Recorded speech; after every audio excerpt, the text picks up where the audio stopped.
The right to identity, as reflected in the Convention on the Rights of the Child, is composed of three key elements, which are the name, nationality, and recognition of family relations.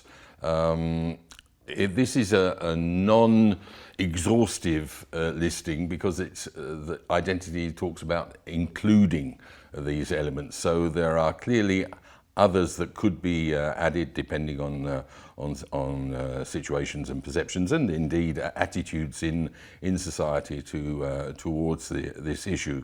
But those are the three main questions in the identity framework, and the right to identity is not only one that confers the obtention of a name and nationality and recognition, but also, and obviously extremely importantly, the fact of restoring that identity or those elements of identity if one or all of those elements has been unlawfully removed. Because what we're talking about here is that elements of identity can be changed, but only obviously in a lawful manner. If they are not, if they are changed in an unlawful manner, then the original identity has to be restored.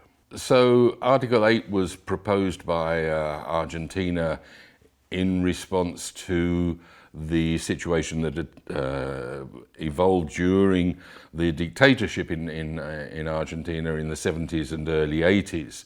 And the Argentinian delegation to the drafting of the Convention on the Rights of the Child came with a proposal in 1985 after the fall of the dictatorship, which tended to, or which wanted to provide redress to children under the dictatorship who had been removed from the care of their parents, who were in general were dissidents in the opposition to the dictatorship.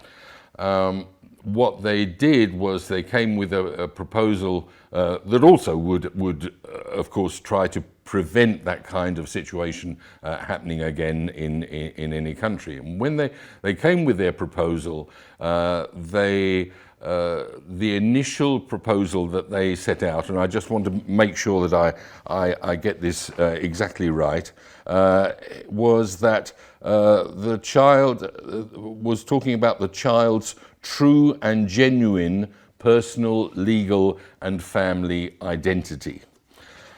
And there were two things. One was that they wanted to ensure that the scope of application of this protection of identity would be as wide as possible, not just, let's say, limited to the kind of situation that Argentina went through, but also they wanted to ensure that it could be applied under different legal situations, under different legal systems.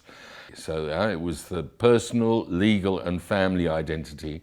And so they tried to find a way around this so that there would be a general understanding in any jurisdiction of what this actually meant.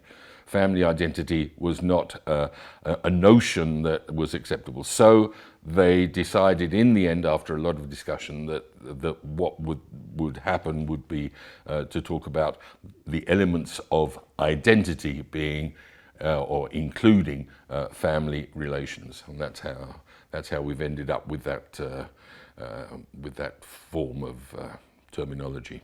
There were no debates on whether that might include brothers, sisters, grandparents, uncles, or the extended family, but it's interesting nonetheless that they do talk about family relations and not parentage. And that, I think, reflects the kind of approach that was being taken, where very often in the convention you have family, and and in certain very specific circumstances you have parents. But the idea of family, and in a non-defined way, is very, very present throughout the Convention.